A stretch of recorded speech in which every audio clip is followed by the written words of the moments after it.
Welcome to National Liberty Alliance's weekly call. Today is Monday, August 17th, 2026. We broadcast live every Monday from 9 p.m. to 11 p.m. Eastern Time. If you're listening in over Rumble or YouTube and you would like to ask a question or make a comment, you can go to nationallibertyalliance.org and click on our weekly call for instructions to join us live by phone, app, or browser. If anyone would like to email a question, you can send your questions to questions, that's plural, questions at nationallibertyalliance.org. Please support our business partners. You can find their banners on the right side of the website, of which the proceeds go to support NLA's effort to save our republic. Also, consider taking our 90-hour court access in the common law course. You can find the link on the front page and in the description below. Also, please support NLA by donating $5 a month or more. Click on the donation tab on the top right side of the website. We also have Bible studies every Wednesday at 7:30 p.m. Eastern Time right here in the Start Meeting Room. Okay, for scripture reading tonight, we're going to pick back up. Last week we read chapter 5 of Matthew. This is the Sermon on the Mount. Sermon on the Mount is chapter 5, 6, and 7. So tonight we're going to be reading chapter 6. Okay, chapter 6, read by Alexander Scorby. Chapter 6.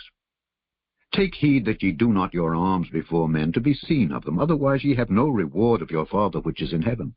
Therefore, when thou doest thine alms, do not sound a trumpet before thee, as the hypocrites do in the synagogues and in the streets, that they may have glory of men. Verily I say unto you, they have their reward. But when thou doest alms, let not thy left hand know what thy right hand doeth, that thine alms may be in secret, and thy Father which seeth in secret himself shall reward thee openly. And when thou prayest, thou shalt not be as the hypocrites are, for they love to pray standing in the synagogues and in the corners of the streets, that they may be seen of men. Verily I say unto you, they have their reward. But thou, when thou prayest, enter into thy closet, and when thou hast shut thy door, pray to thy Father which is in secret, and thy Father which seeth in secret shall reward thee openly. But when ye pray, use not vain repetitions as the heathen do, for they think that they shall be heard for their much speaking. Be not ye therefore like unto them, for your Father knoweth what things ye have need of before ye ask him. After this manner therefore pray ye, Our Father which art in heaven, hallowed be thy name. Thy kingdom come. Thy will be done in earth as it is in heaven. Give us this day our daily bread, and forgive us our debts, as we forgive our debtors. And lead us not into temptation, but deliver us from evil. For thine is the kingdom, and the power, and the glory forever. Amen. For if ye forgive men their trespasses, your heavenly Father will also forgive you. But if ye forgive not men their trespasses, neither will your Father forgive your trespasses. Moreover, when ye fast, be not as the hypocrites of a sad countenance, for they disfigure their faces, that they may appear unto men to fast. Verily I say unto you, they have their reward. But thou, when thou fastest, anoint thine head, and wash thy face, that thou appear not unto men to fast, but unto thy Father which is in secret. And thy Father which seeth in secret shall reward thee openly. Lay not up for yourselves treasures upon earth, where moth and rust doth corrupt, and where thieves break through and steal. But lay up for yourselves treasures in heaven, where neither moth nor rust doth corrupt, and where thieves do not break through nor steal. For where your treasure is, there will your heart be also. The light of the body is the eye. If therefore thine eye be single, thy whole body shall be full of light. But if thine eye be evil, thy whole body shall be full of darkness. If therefore the light that is in thee be darkness, how great is that darkness? No man can serve two masters, for either he will hate the one and love the other, or else he will hold to the one and despise the other. Ye cannot serve God and mammon. Therefore I say unto you, take no thought for your life, what ye shall eat or what ye shall drink, nor yet for your body what ye shall put on. Is not the life more than meat, and the body than raiment? Behold the fowls of the air, for they sow not, neither do they reap, nor gather into barns, yet your heavenly Father feedeth them. Are ye not much better than they? Which of you, by taking thought, can add 1 cubit unto his stature? And why take ye thought for raiment? Consider the lilies of the field, how they grow. They toil not, neither do they spin. And yet I say unto you that even Solomon in all his glory was not arrayed like one of these. Wherefore, if God so clothe the grass of the field, which today is and tomorrow is cast into the oven, shall he not much more clothe you, O ye of little faith? Therefore take no thought, saying, What shall we eat, or what shall we drink, or wherewithal shall we be clothed? For after all these things do the Gentiles seek. For your heavenly Father knoweth that ye have need of all these things. But seek ye first the kingdom of God and his righteousness, and all these things shall be added unto you. Take therefore no thought for the morrow shall take thought for the things of itself. Sufficient unto the day is the evil thereof. Okay, Jan, do we have any questions tonight or any announcements? No, John, I have no questions. Not a one. Wow. Usually we get at least one.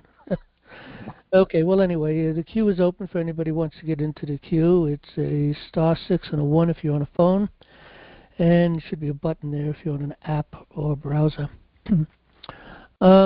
Couple of things. Well, first of all, let's take a look at this first. Let's see. I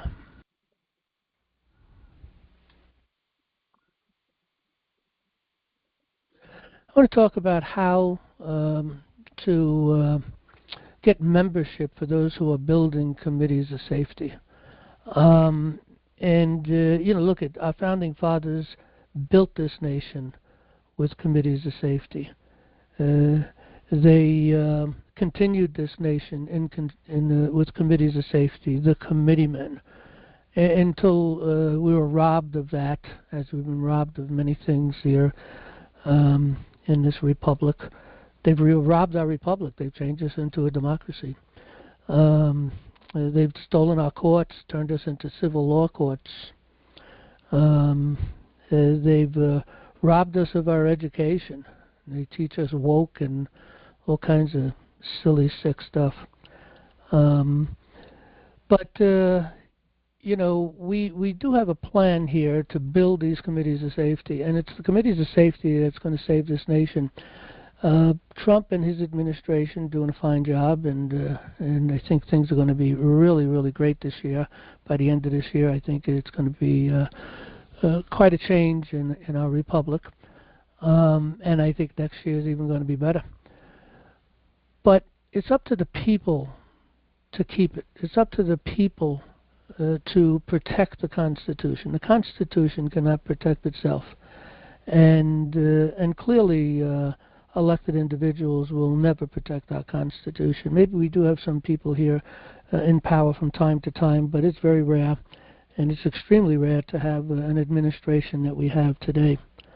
But in any event, education is the key. Our liberty, is dependent upon protecting our Constitution. There's a movement in this country, if anybody's paying attention, of trying to get rid of our Constitution. And they want to change things. Different groups want to change it to many different things. But, and they're winning our children's minds because they don't have a proper education. Therefore, I believe that the first order of business for any committee of safety is to do two things.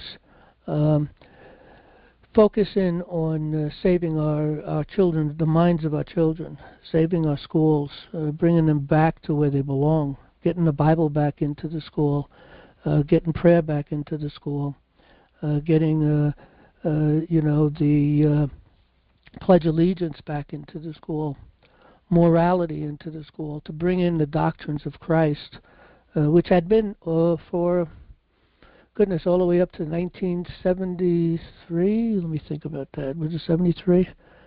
No, it was earlier than that, 63.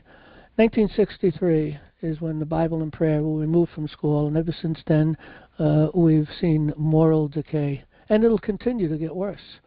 Because if we don't lift up the king of the court, and if we don't teach our children who the king of the court is, then we lose everything. We lose moralities, we lose everything in who we are as a people.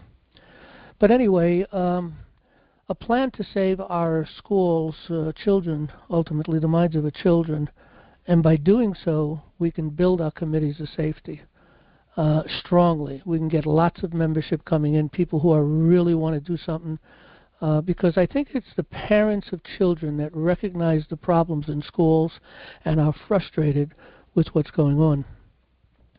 I think they will become, or have been and still are, if you go to any of these school meetings, they really fill the rooms up, standing room only, and even going outside the door, and people are angry. They want our children to be taught, the American way. They want our children to be taught morally, and they want their children to be taught not necessarily what to think, but how to think. Bring them history, bring them facts, and teach them how to think. And that's where we have to go. We have to get rid of this wokeism. Our children don't even know whether they're male or female. And this is being created in the minds of our children by these people who are corrupting the morals of our minors, our children. I remember when I was a kid, I've heard it come up from time to time that it was a crime to corrupt the morals of a minor. I mean, my goodness, the things that they teach in school, people would be in jail for. But we've lost our way. We've lost our common sense. Natural law is simply common sense with an eye on justice. It doesn't get any more difficult than that. To learn the court system, the court process is one thing, and it's pretty simple once you see how that works, and you can see the logic of it. It makes a lot of sense. Nothing has changed there for quite some time, far longer than America has been around. But nevertheless, we have to have our natural law. We have to have our common law. We have to bring it back, and we have to bring it back into the minds of our children. That's where it starts. But anyway, I just wrote something up. I'm going to read through this a little bit. It's nothing long or deep, but I'm going to put together a plan in more depth, hopefully by next week, and then maybe we'll look at that. It'll be downloadable for people who are building committees of safety and to be able to grow their committees of safety with leaps and bounds, and at the same time working towards saving our children. So the following plan is going to require at least one person to have a basic understanding of due process and the courts. And we're just talking basic. There are people who have a basic understanding of how due process works, and they can file a paper and do a few little things. They may not be very great at it, but that's good enough knowledge to be able to do what we're doing, because you're going to have one person in your committee of safety that has that knowledge and the ability to step up and file the paper and defend it, articulate the position if necessary. And I don't think it's going to take much of a debate or anything within a court system. I think it'll be rather quick. I think it's a slam dunk. Although we are up against courts that uphold status quo, courts that are not just. So it'll be a hit and miss to some degree, but you can take it up the line. And I've learned some things new just recently, and I'm going to be sharing that. I don't know if I'm going to get to that tonight too much, but maybe a little bit. And in the near future, I'm going to get much deeper into the new things that I've just learned that is pretty powerful, and we'll talk about right after we look at this. Okay, so I strongly suggest at least one person take our course in a committee of safety, court access, and the common law. And remember, our heritage is in the law, and our inheritance is liberty. If you don't know the law, you can't know your heritage, and you cannot defend liberty. It just can't be done. As Jefferson said, if a people expect to be ignorant and free, forget about it. Well, maybe he didn't say it that way, but if a people expect to be ignorant and free, they expect what never was and never will be. Forget about it. If you don't know the law, how can you possibly protect the Constitution? And that is the ultimate of our law, is the Constitution, the Bill of Rights, the foundation of our law, the Declaration of Independence, one nation under God, indivisible, with liberty and justice for all. When we were children, I know when I was a child, I took an oath every single day of my life, 5 days a week, and not so much in the summer, because we said the Pledge of Allegiance, the beginning of the day started off with a prayer and the Pledge of Allegiance to the United States of America. Every child knew it, every child said it, and that was a pledge. And we have to honor that pledge. It's an oath. We took an oath every day. I don't know I'm hearing they don't do that anymore. So, and that's pretty sad, and that's our fault, because we've let it go. We've lost our common sense. We've lost our common law, our natural law. So, let me repeat, if you don't know the law, you cannot possibly protect the Constitution. Most people that are elected in office, they don't know the Constitution. They have no respect for the Bill of Rights. For the Constitution cannot protect itself. Therefore, I really suggest that everyone take our course. I know that's not going to happen, but I really suggest that people should do that. Court access in the common law course. And we've made this extremely affordable. A 60-hour college course on court procedure would cost you about $13,000. Whereas National Liberty Alliance offers a superior 90-hour course, because we teach the common law. We talk about statutes and the problems with the rules of the court and how to deal with that and different things. But nevertheless, we only charge $125 for that course.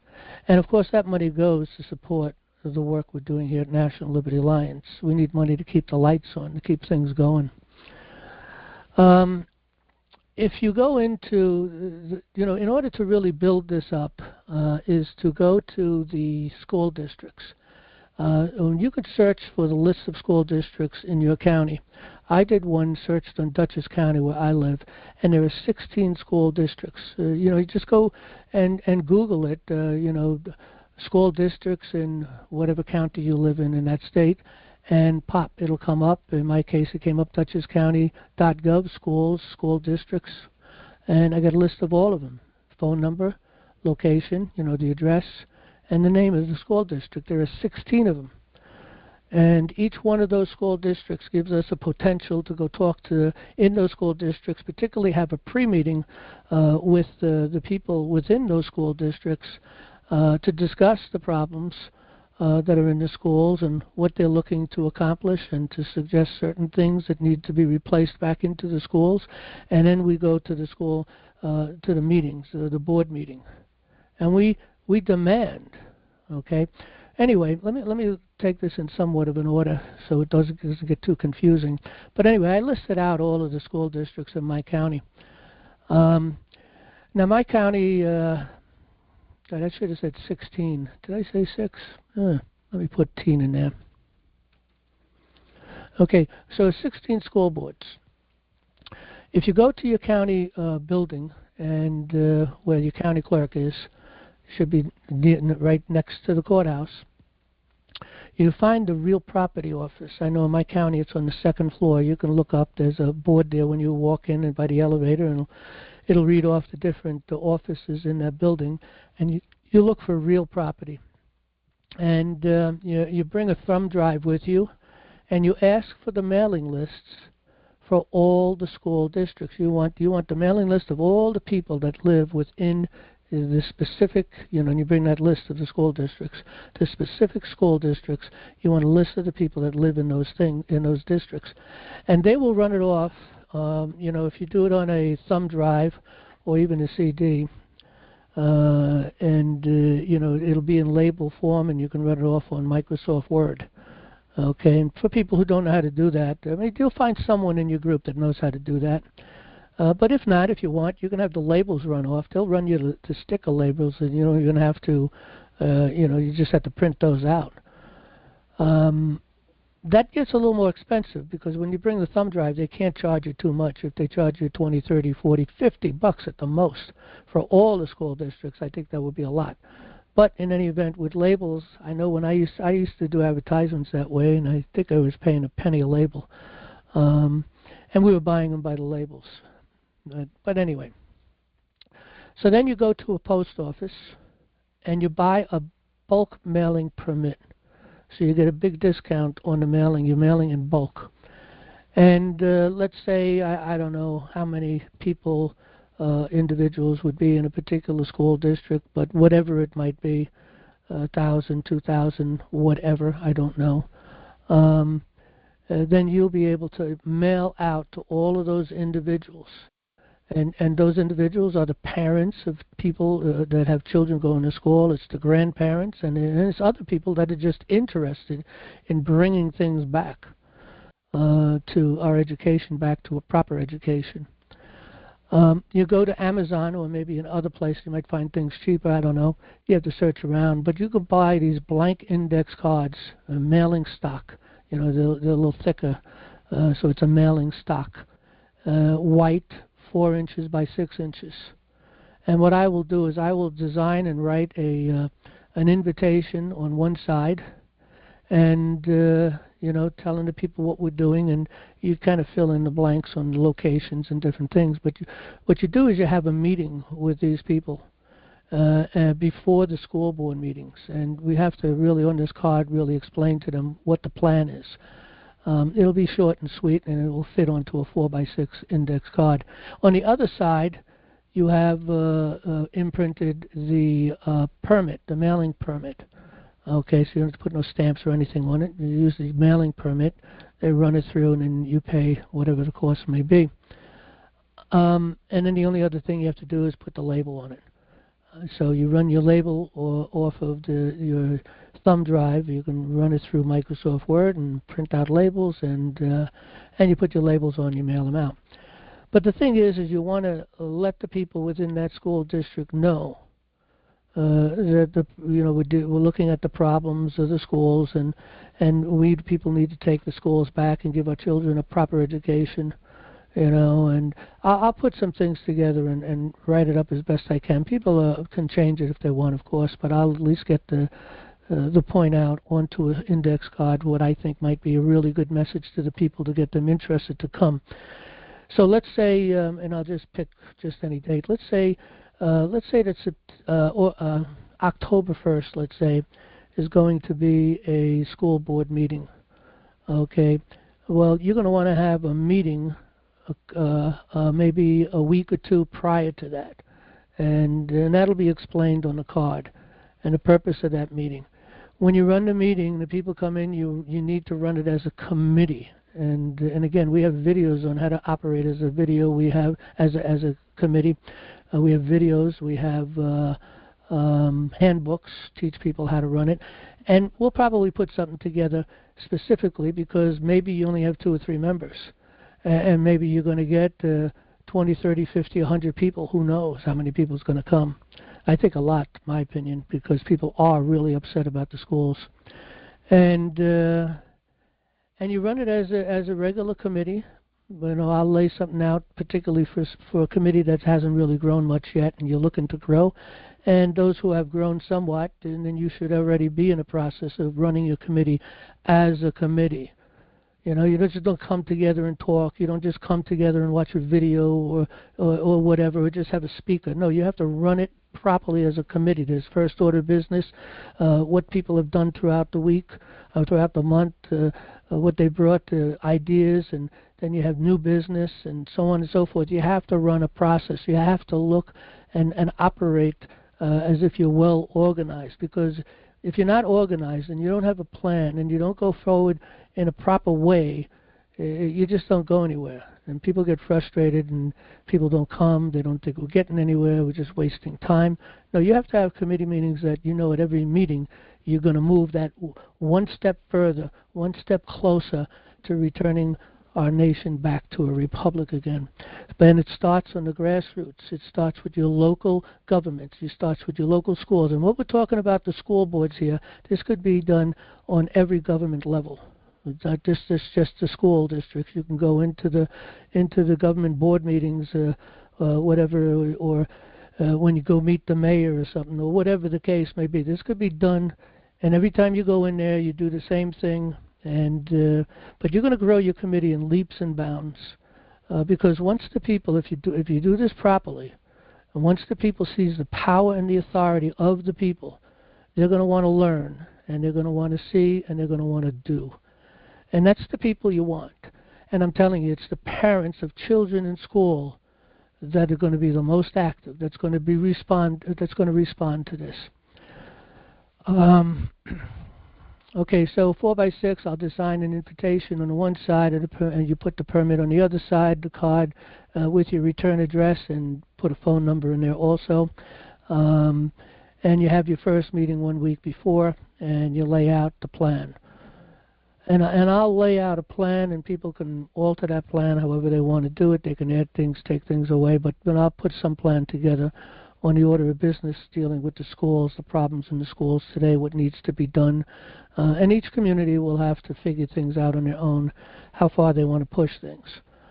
Let me just read the next line. I know I said this already, but the card will invite them to a preliminary meeting to discuss the plan for the upcoming school board meeting. I will create the layout for the invitation. I will create PowerPoints to explain the plan to the people that respond. That'll be in a PowerPoint, or it'll be in and a video. Do both, PowerPoint and a video. So you can use the video to explain to the people the plan, or you can use the PowerPoint, and that gives you the ability to make some alterations in the PowerPoint, and in order to propose the plan that you're going to be executing at the school board.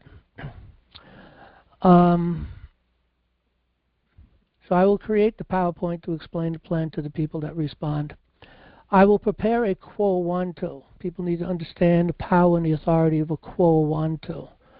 And a quo wanto is obey, act, or cease to be a member of the board, resign in 3 days. So they have to respond to the will of the people or resign. And with a quo wanto, the plan, well, let me read through this. I might add as I go along. You will need to have the sheriff's deputy to arrive at the meeting about 15 minutes before the end of the school board meeting in order to serve the quo wanto. You can ask if they want to come in early and listen to what's going on. That could be a good thing. If you ever have a relationship with your sheriff will definitely want to go to this meeting. Okay, maybe you send a deputy. But you do want to have a deputy there, or a sheriff, because with this quo wanto, you're going to have the sheriff serve it on all the board members. Okay?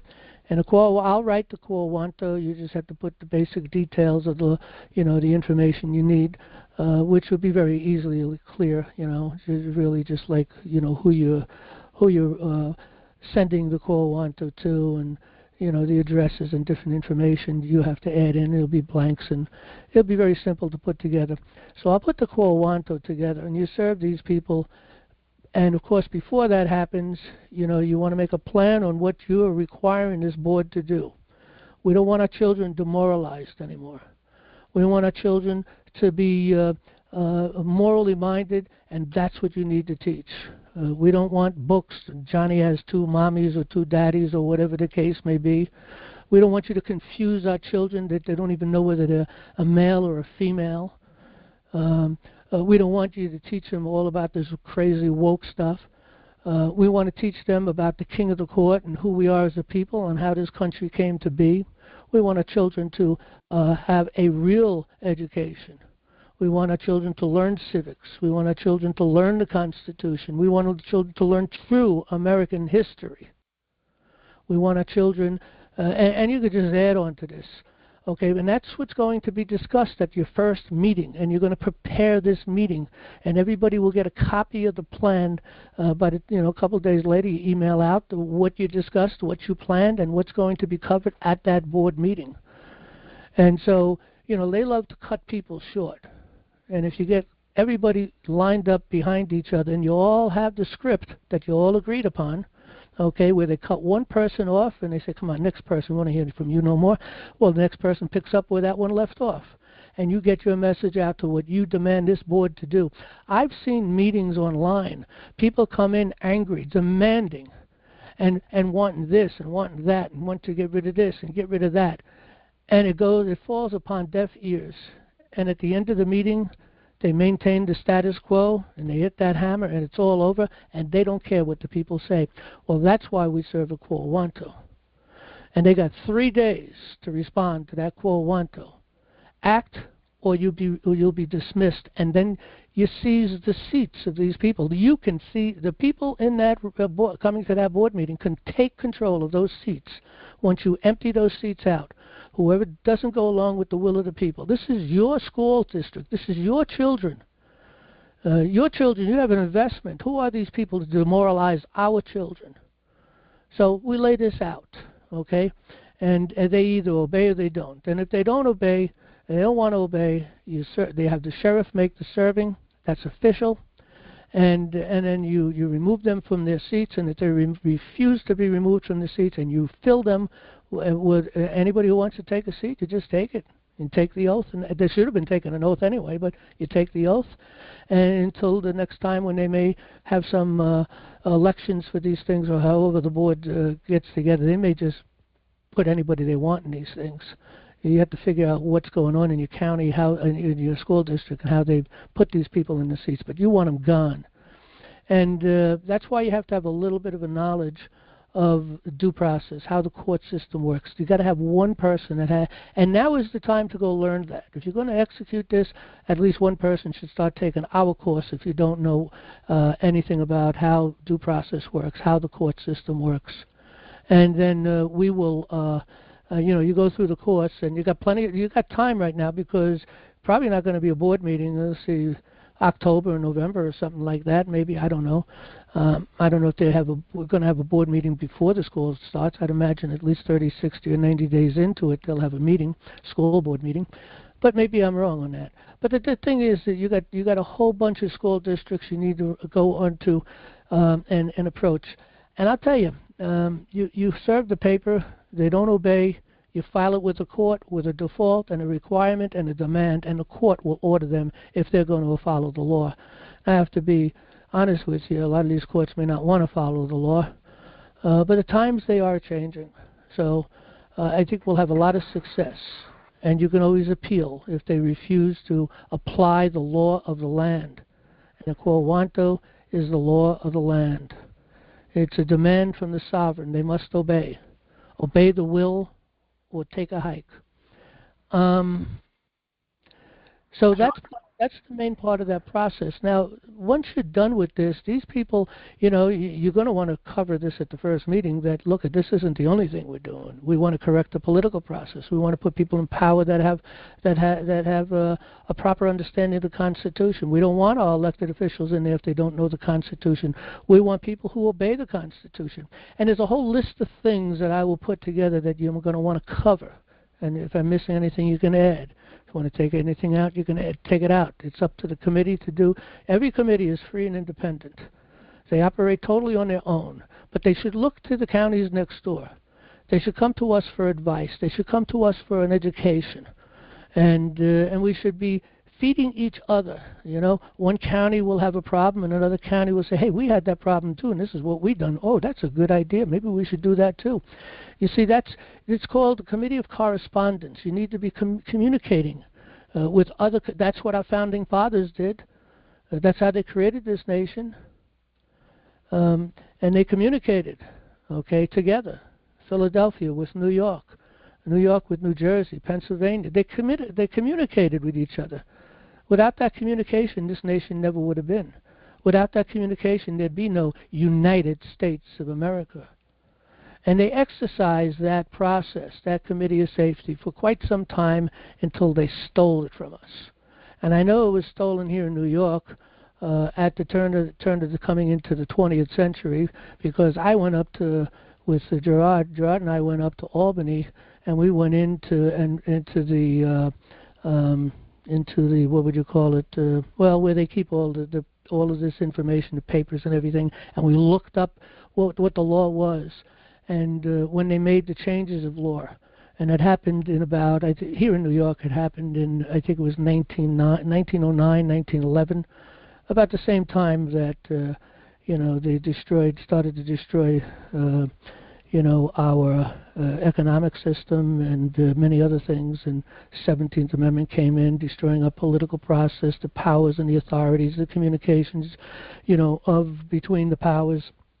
And they took away the right of the states to have anything to say in Washington, which is what, of course, that was the 17th Amendment that took that away.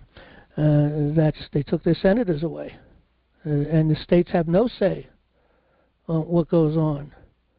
And they've given the people the Senate, and that was just another way to take more control. But anyway, we're not going to get into that at the moment. There's a lot to talk about there. But the bottom line is this is what we have to do.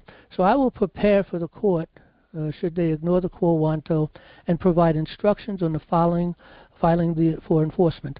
I will create videos. I will create PowerPoints, so you can use the video or the PowerPoint. And I will create a handbook, which will be in a PDF. You'll be able to download it for free, and it'll be a step-by-step instruction for each part of this process. I will write the papers. I think I said that. I said I write the papers for the quo wanto. I'll also write the paper to take you into the court for a default on that quo wanto and an execution according to the will of the people. And then, we'll talk about the appellate process. I'll even write the appeals, and move it up the line. It's the same thing for everyone. It'll be the same paper. Nothing will be different except for you change the names and the places in there. That's about it, But this is how we're going to go about, bringing membership. It'll be a strong membership because people will see the power and the authority. They're already involved in their community because they have children in school or grandparents, and they're going to see the wisdom of taking control and executing and we're going to talk about it this way, executing their unalienable right of government by consent.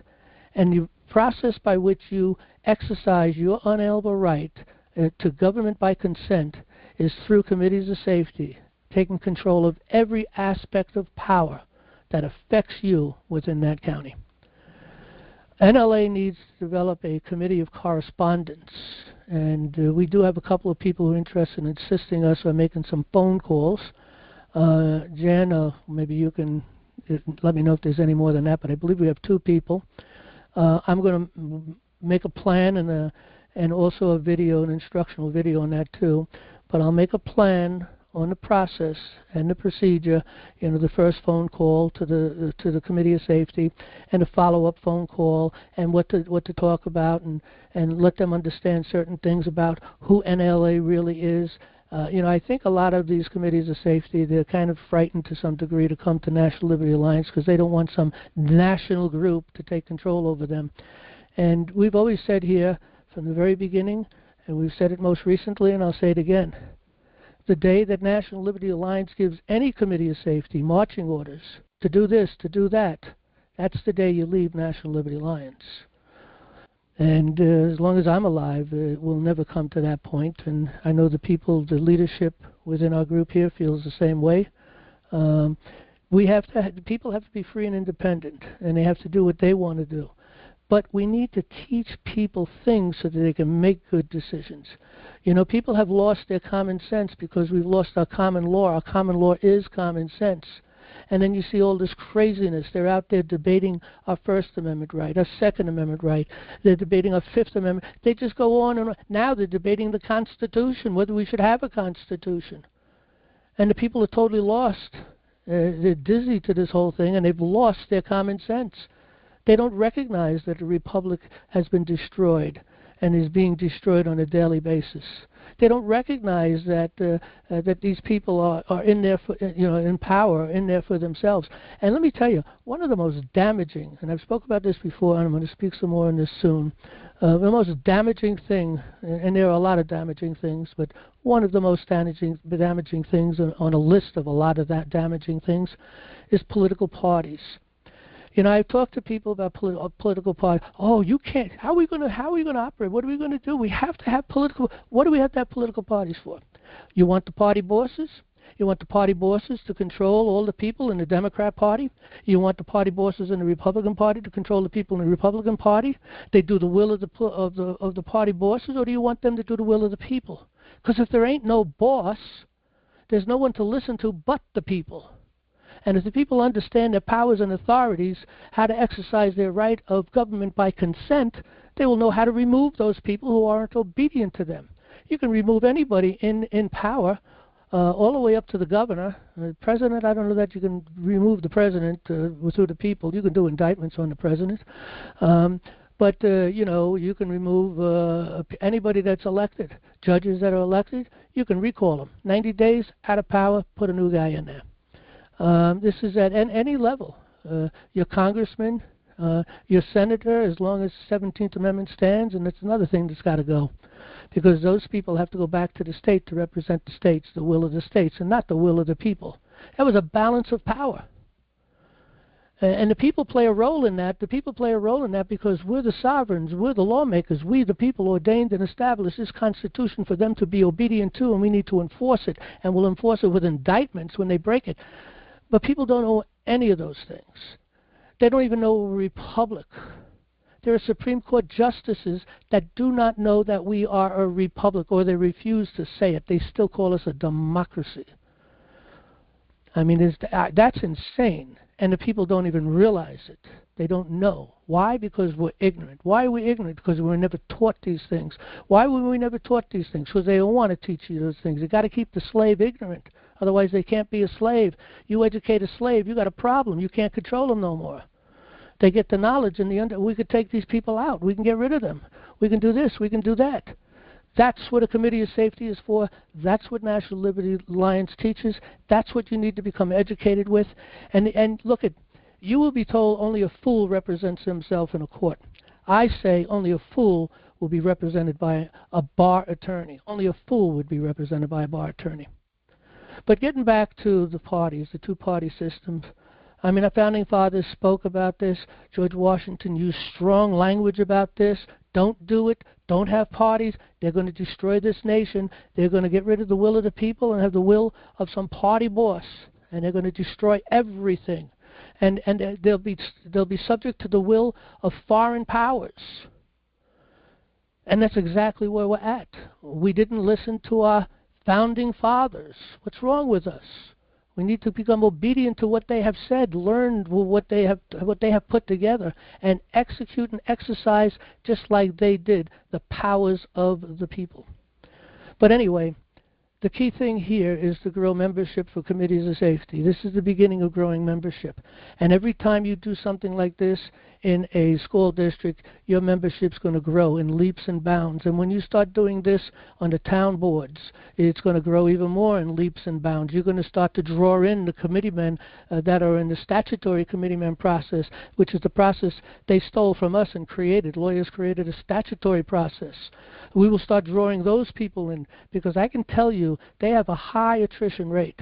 I was a committeeman for 2 terms, and I was involved with this for a long time, and I saw people didn't stay long. They might stay for a couple of terms and stuff until they start to realize that they're suckers. And the people that are getting something out of this, maybe they're getting a contract maybe for towing off the local highway or something, or whatever the case may be. There's all kinds of things going on, sort of, paying to people who are strong members of this process. Okay, those are the people that stick around.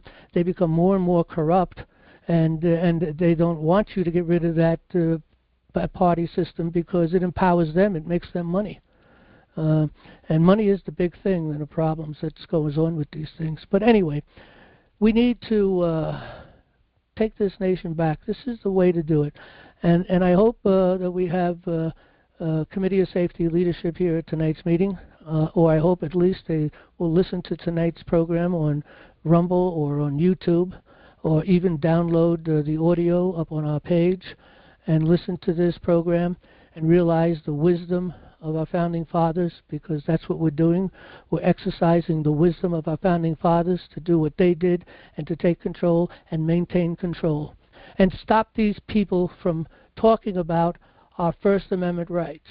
And, I recently, there's a video going around, And I just listened to it today. I put it up on my one of my tabs on my browser, and I just haven't had the time to listen to it. But earlier today I did listen to it.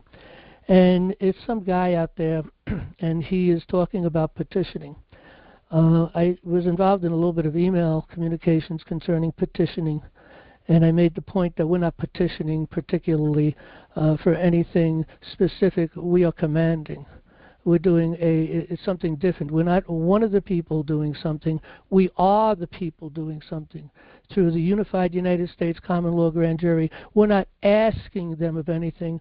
We're laying out the subversion and the guilt of these people and what they've done to our courts. We're focusing in only on the courts at this point in time in this paperwork. I mean, we can focus in on a whole bunch of other things, and we intend to do so, parties and other things, education. But right now, we're focusing in, we need our courts of justice back. They've closed our doors of justice. We have sent papers up to the United States Supreme Court as a presentment from the Unified United States Common Law Grand Jury. And we explained to them how that process, how we came to be. We're not just a couple of people here in New York. No, we're out the whole nation that came together to do this thing. And so, but anyway, we filed papers in the Supreme Court on two occasions before. They send them back. Can't get past the doorkeeper. We recently filed a paper. They sent it back. Can't get through past the doorkeeper. We have a new process, a new way of approaching this. We've been talking with an individual who has given us some good education and another way to focus. But this video I saw today, it rang a bell on me when I really understood what they were talking about petitioning. It's a First Amendment right.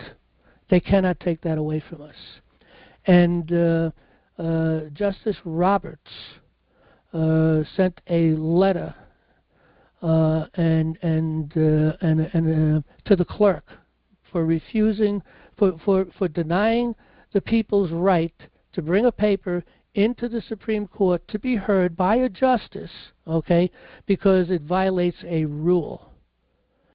And the rules are the problem. That's the focus of our assault upon them. They through the Rules Enabling Act of 1934, that's when they changed this from natural law to civil law. Civil law is Roman law. That's what they teach them in school. Bar schools teach that we're under Roman law, civil law. It's synonymous. And Roman law is synonymous with Justinian law. Justinian law is just repackaged Babylonian law. It's the law of the city to control the people, to maintain the control of the slave, to fleece them of their money. And that's what civil law is all about, to control us. And the people don't even recognize the difference. Why? Because they don't have a proper education. They were never taught. You know, our founding fathers, particularly Jefferson and Madison, and all the founding fathers, but Jefferson and Madison were the spearheads of this. And they're the ones that did the research, mostly by Jefferson. Madison picked up and researched and continued that, and all our founding fathers picked up on this also. It took research to discover who we should be as a people, and to discover who we are as a people. One nation under God, indivisible. We want unalienable rights. We don't want rights, we want unalienable rights, given to us by God, not by men. Because if men giveth, men taketh. God gives it, nobody takes it. Unless you let them take it through your ignorance, because we don't know it. We allow it to be. So anyway, I'm going to draw up and create, I want to create a plan on paper, downloadable, in a sort of a book form, and step-by-step process to what I'm talking about tonight. I'm going to do videos on it, and I'm going to do PowerPoints. It'll be PowerPoint videos or PowerPoint. And you'll be able to, people who want to make the changes in that can take that PowerPoint and make changes accordingly. And that's fine. We're free and independent. Every county is free and independent. You need to act free and independently. But we have to come together where we can. We have to, and especially not so much with National Liberty Alliance. National Liberty Alliance is only interested in a couple of things. We're interested in providing a place to have a proper education. That's the major thing. We're also interested in people backing us up to fight this court system of injustice, to bring us back to a justice court. They've closed the doors of justice. We need to open them up, and we need to get this paper in. But anyway, I kind of dropped the point or the thought on this petition. It's a First Amendment right to petition the court. Justice Roberts ordered the court clerk to not apply a rule that would violate their First Amendment right. He was in agreement with that. And we're able to take that information and lay it out to the clerks, and we're going to be able to get access past the clerks and to the courts into the justices. Now, another problem we do have is, and I know it's tough. You know, living is tough, economically speaking. Money is tight. It's going to get better, and it's going to get better quick now. I think that things are happening. A lot of this business is coming back to the United States in the next few months. A lot of them are going to start opening up. There's a lot of new businesses that are building plants, electrical plants, and that's going to put more electricity out there too, because there will be an override even for what they need. There'll be an override to go out into the system. Electricity is going to dive down. We need to get rid of foreign control of our electricity. I know here with Central Hudson, where I get my electric from, it's controlled by a foreign country. It's controlled by people in Canada. Okay. How can our utilities be controlled by a foreign country? What the heck is that all about? This is our crazy governor, I think, that has gone. And before this governor also, we've had a series of crazy governors. They just really, they claim to be for the people, but they're not for the people at all. But in any event, all these things need to be corrected and brought back, and we're going to be able to see that. I think it's going to happen quite a bit. But look, if you can't afford giving up one cup of coffee and a donut or a bagel or something a month. One bagel, one cup of coffee a month. That's about $5. Give us $5 a month. Support what we're doing. And right now we need about $1,000. And I've been trying to collect some money, and we're still down under $300. We're like $280. That's all we've collected. And we need people to give us money so we can get into the courts. We can't do it for free, and my pockets are empty at this point. You know, I supported a lot of what we've been doing for many years, and we have a few people who give a good amount of money every month. That really is what really rides us through. But it's the widow's mite that can really make it the powerful thing, because you get $5 a month from 10,000 people, because we have a little over 10,000 members, but we're not going to get 10,000 people to give us $5 a month. If half of them would be great too. But $10,000 a month, that's $50,000. Okay, $5 a month is $50,000 a month by 10,000 people. That allows us to go professional. That allows us to pay the people to do what has to be done, to get working on phone calls and working with the committees of safety on the lower level. And there's a whole bunch of other things that need to be done from a professional position, so that we can really be good at what we're doing. And so anybody who can give us their time right now, volunteer their time a couple hours a month to make maybe, spend 2 hours a month or 3 hours a month, whatever it is, making phone calls. We'll lay out the process of what needs to be discussed on those phone calls, the first phone call, the second phone call, the third phone call, and so on and so forth. And we'll lay it all out in a written form. And so we'll train the people how to do this.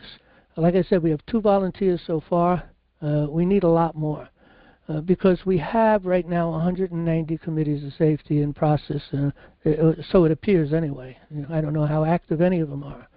That's the problem. We should know how active they are. We should be feeding them, encouraging them, pushing them along, suggesting to them, tying them in with their counties next door, working together, teaching them how to build up their membership. How to run their committees properly, that's professionally run. Not necessarily, that's an improper word, professionally run, but in a professional way, let's put it that way. Okay, run a committee in a proper way as any other committee would run. There's a procedure, a process, a thing that you do. And then there is the required work of everyone goes home from the meeting and they have something to accomplish, some little thing. Maybe take them a couple hours sometimes throughout that month when they come back and they report what they've done, what they've accomplished, and then you discuss more ideas. And you build that committee, okay, and you run it properly. We've already laid that out. I'll I'll highlight that maybe also at some point in the very near future. So anyway, we need to really get things going. But look, we need people to give a few dollars to get this court case going. We've been at this for quite a few weeks, maybe a month and a half, 2 months maybe. It really ended up to be better for us that we were retarded not being able to get the money because we found a new way to proceed. And just today I found more information for a much powerful way to proceed, which they cannot refuse, and they're ordered by Judge Roberts. They must allow these papers to get through to the judge if it's coming in a proper form. It's coming in as a presentment, okay? And that's not a paper. It's not a court. It's not a court. You're trying to bring a court case in for them to make a decision, a proper decision, because you feel you have a bad decision. That's not what it is. No, we're the people. We are the people. We are the people who ordained and established this Constitution for their obedience to it. And if they want to be obedient to it, we need to understand how we can remove these people and put someone else in power. We should never, ever, ever, support anyone that does not know the Constitution. When they call these meetings, this guy's running for this and that guy's running for this or this woman's running for that, and hey, we're going to have a meeting, we'll be discussing things. Well, you should be filling that hall up and asking them about the Constitution. Tell us what you're going to do about this and that. What does the Fifth Amendment say to you? What about your obedience and the oath you took to the Constitution? Why are you people trying to negotiate our unalienable rights? Why are you talking and debating? You think we're a democracy? A democracy is repugnant to a republic. You can't have. There's no such thing as a democratic republic. It doesn't exist. Okay? It's an oxymoron. It's contradictive. It cannot be. Okay? Just because we elect our people by popular vote, which is just common sense. I mean, come on now. Has nothing to do with making us a democracy. You see, a democracy is when you hire people, you elect people to go and represent you, and that democracy, they're representing you without without the founding documents that we have, without a constitution. And they just get in there and they talk, they change things over. Like I said, there are people talking about getting rid of the Constitution, seriously talking in the political realm, and a position being held by the Democrat Party. And if you want to know how bad bosses are, just look at the votes of the Democrats. They're all insane. They're not real. They can't really be all insane, but they've taken that funny money. That's the problem. That's the problem they have. They know that the whole thing was a con job for them being elected. They get all this money. And then now they're held to that money that they've taken, and now they're bribed. They got to go along with the party boss. Maybe they'll be exposed to that or something else, whatever, because that's how evil it is up there. Washington is a sewer. And so anyway, you want parties? You got parties. But why do we have to have a party? Because people are going to go to Washington and represent the will of the people if there's no party boss. And what's going to rule? Common sense is going to rule. That's what's going to rule. Re-election is going to rule by doing the will of the people that get re-elected. Okay? All right, anyway, that's what we're going to be doing. We're going to be talking a lot about that over the next couple of weeks. And when we can put together this information, we're going to continue to try to drive this information down to the Committee of Safeties that are in process of moving along, and hopefully they'll all get involved. We don't, like I said, we don't get involved in committees of safety, and they run the way they want to run. We try to encourage them to get educated and follow the framework, at least our framework, because that puts you to a position where you can be integrated with the county next door and so on and so forth. You're communicating in the same way. You're doing the same thing. And if you move to a different place in a different county, you fall right back into the groove because it's operating the same way. So the framework has got to be the same. We've created that framework. but it's the priorities of the people within the counties that rule their counties.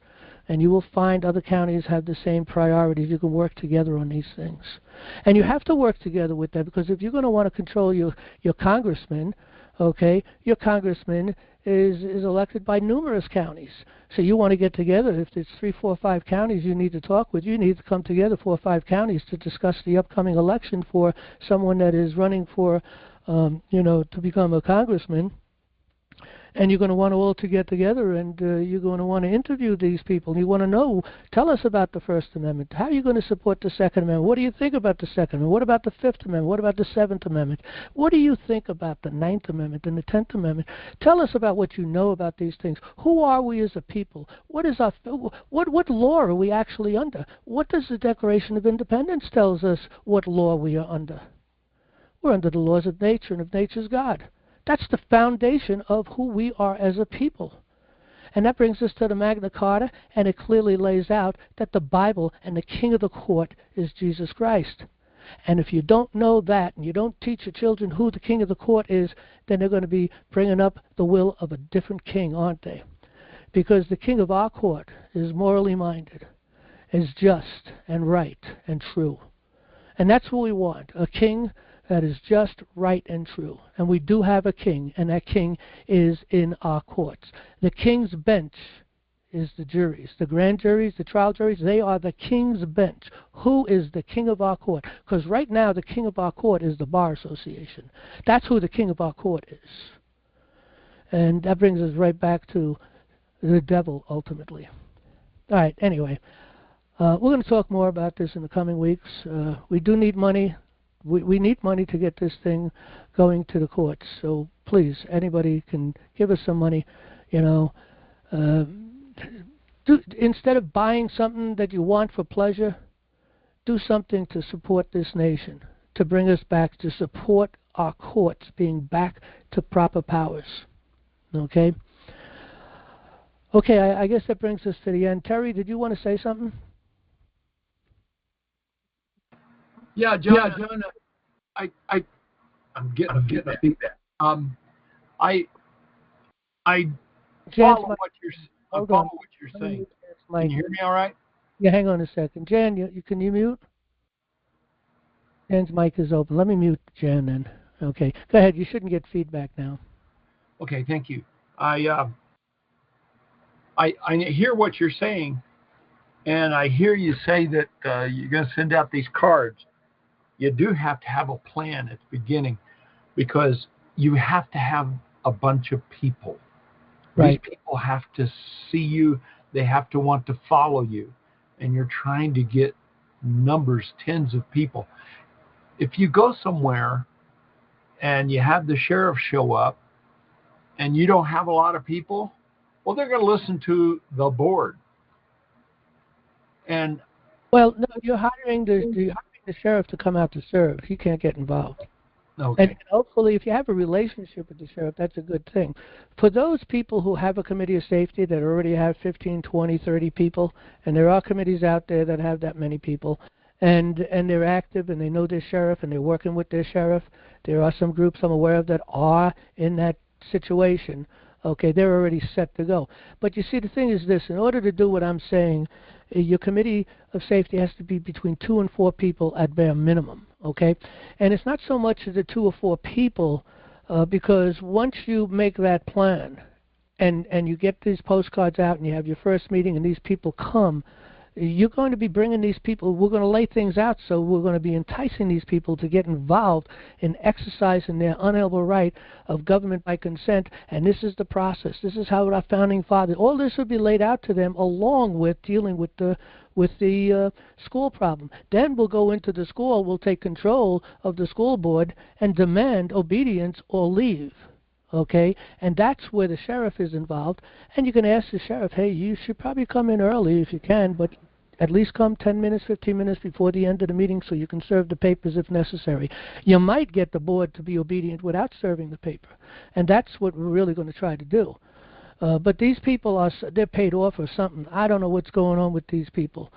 These people just stick to the status quo. They stick with the immoralities. They stick with the teaching of our children. They don't know whether they're boys or girls. It is so sickening and disgusting.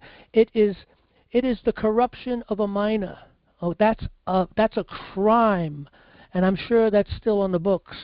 It's clearly a natural law crime anyway, but it is a crime. It is on the books. I doubt very seriously that that has been removed. Okay, I would bet you dollars to donuts every state has that law in the books concerning what kind of penalty comes upon a person who corrupts the morals of a minor, because this goes way back to who we are as a people a long time ago. And so we can apply that law and press that law in.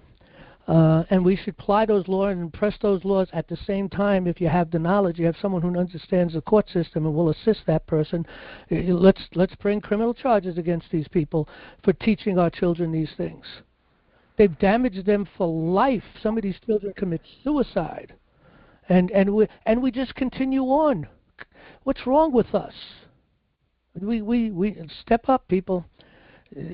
Either take your republic back or lose it.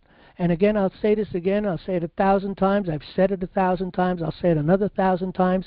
Trump can put this nation back on track where it belongs, but only the people can maintain it. Remember what Benjamin Franklin said to that individual when he came out and was asked, so what kind of a government do we have? A republic, if you can keep it. And how do you keep it? You must be educated. If the people expect to be ignorant and free, they expect what never was and never will be. Thomas Jefferson. So those are the things we need to know. We need to know civics. We need to know the Constitution. We need to know our history. We need to know who we are as a people. We need to know who our king of our court is. We need to get morals. Look, we have been a moral nation, generally speaking, for a very long time until this craziness really, and the craziness has been going on for quite some time. The corruption started way back when I was young. You just didn't see it, but it was working its way through the system. Okay, but we were a morally minded people. We were a people, a giving people, a charitable people. Okay, and it seems we've lost that. At least from my perspective, I look around, it seems we've lost that. Why have we lost that? Because we took prayer and the Bible out of school. And they convinced us that that's an evil somehow. No, you know what's an evil is when evil people take over churches and do evil things, and they come in the name of Christ. And the Bible talks about this, okay? And they come in the name of Christ, and then people that don't know anything about anything, the strangers, the people who don't know nothing, they never brought up in a Christian home or whatever, they run wild with this stuff. Oh, Christians, this, that, or the other thing, People who were abused by Christians, maybe a priest or something when they were younger, and they've left it, But that's not the way it is. That's just Satan working, We have to bring back morals. We have to teach our children how to think. We have to teach them who we are as a people. We have to show them their roots. We have to teach them that they have a duty to give back to this nation when they become adults. They should maybe go into the service. They should definitely join a committee of safety and champion the Constitution with others. They should know these things and how to do these things. They should know how to go into a court and take care of their legal business. That's what they should be taught in school also. So, but yeah, look at 2 people or 2 to 4 people can get this meeting going and draw in at the end of the day when you finally finalize with that school district and ready to move on to the next school district. When that time comes, you'll find all of a sudden you got 20 or 30 people, because people are going to see the power. They're going to exercise the power. They're going to see it, and they're going to realize they need to get involved in it. So I think you're going to grow in leaps and bounds this way.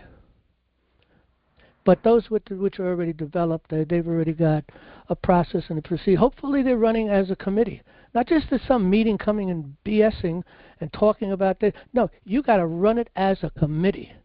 First order of business, old business first.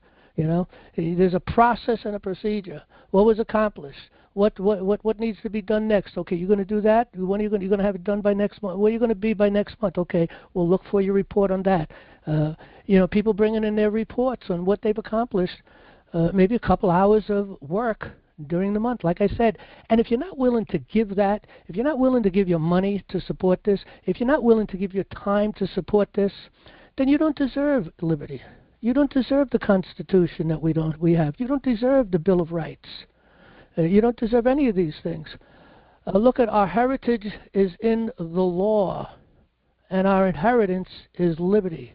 If you don't know the law, you can't have liberty. Because you can't defend it, you can't protect it, you can't see when it's being abused. Anyway, hopefully I answered your concern there, Terry. I think so. Thank you. All right, we're going to go over to queue now. Let's see if anybody, hopefully people are in the queue. I haven't looked over. Let's see. Okay, we have a couple people in the queue, so anybody else wants to get into the queue, it's a *6 and a 1 if you're on the telephone. Should be a button there if you're on an app or browser to get into the queue.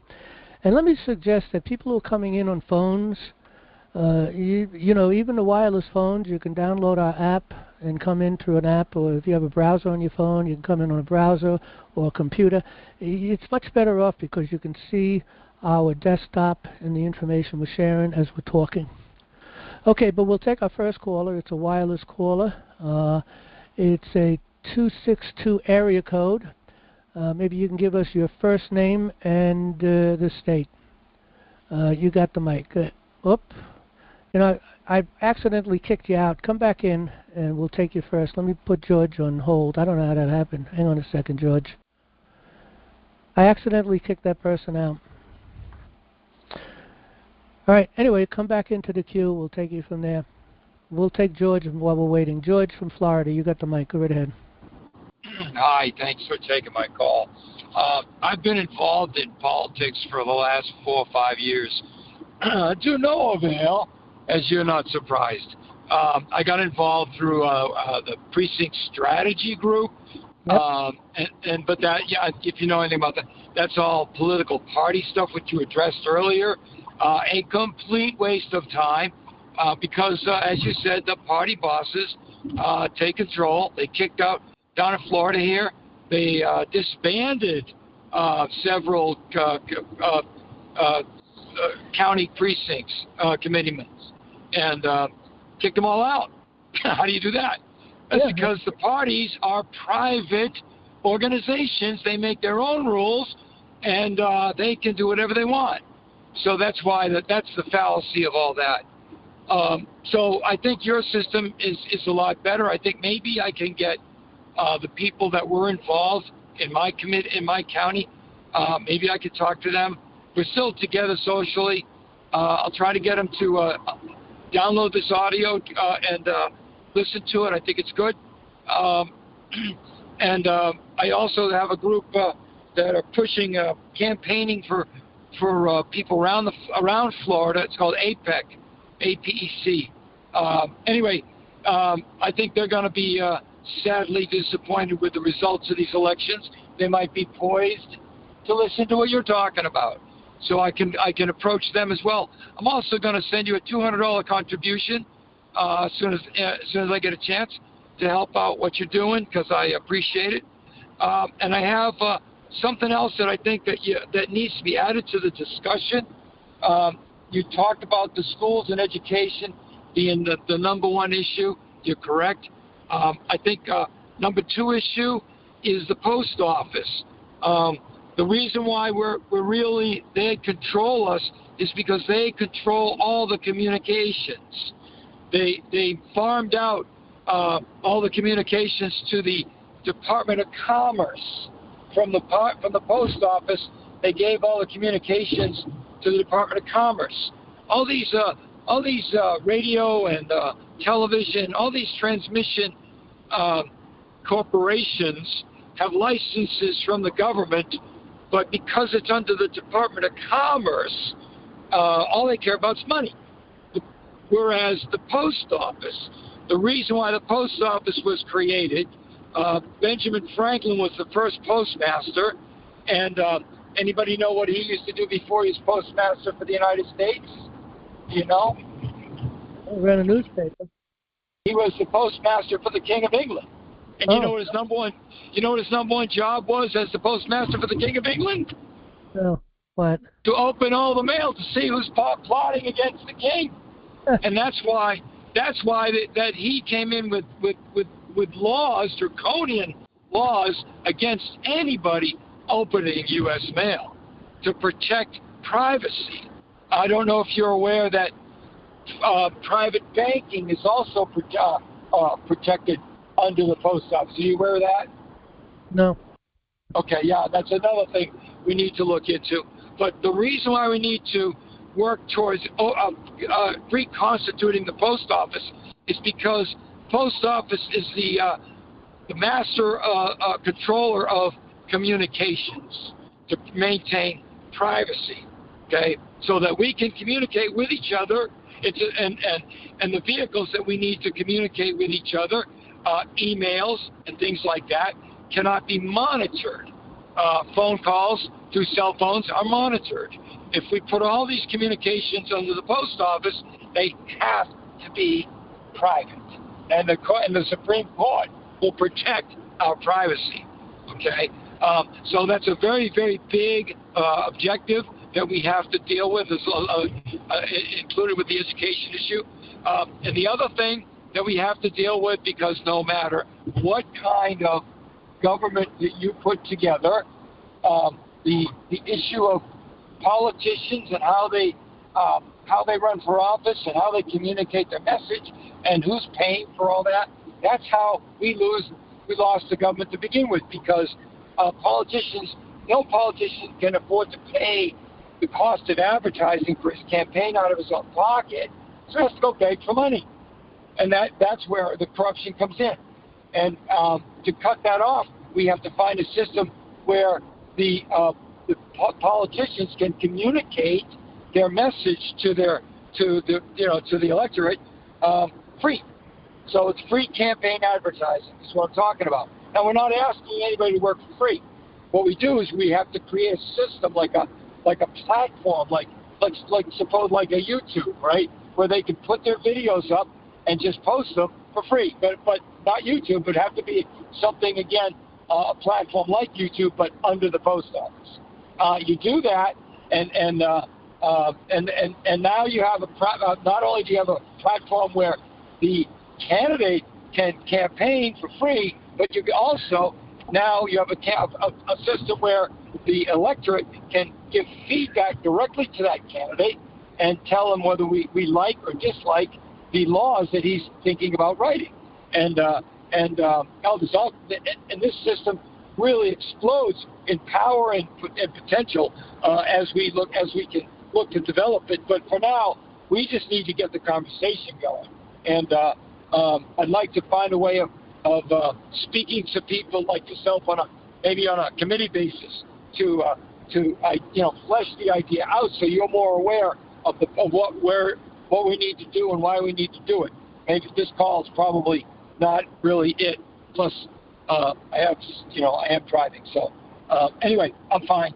But so I'd like to offer that opportunity. Do you have my number recorded there? Yeah, we see your number, and what you could do is send email to Jan, Jan, at nationallibertyalliance.org, and he's listening in anyway now. And we'll connect with you, and if you want to spearhead this kind of a program with us, it sounds like a good fit for us, and it will, open up another avenue of information concerning things we need to do. I'd like to make one correction that you mentioned when you were talking, and you talked about our system. This is not my system. This is not our system. This is our founding fathers' system. This is how they did what they did. It was committees of safety that came together for the First Continental Congress. It was the committees of safety that came together for the Second Continental Congress. It was the committees of safety that came together and put forward the Declaration of Independence and provided for the war and fought. And it was the Committee of Safety that negotiated the Constitution. They came together, the Federalist Papers, you could read about it, and the Anti-Federalist Papers, and together, they debated the things. They looked at different governments, and and they recognize that only a natural law republic can truly free people. And you know, we, the United States here, are the only natural law republic in the entire world. There is none other. Britain was very close, but they lost it too. But they were very close to being a republic.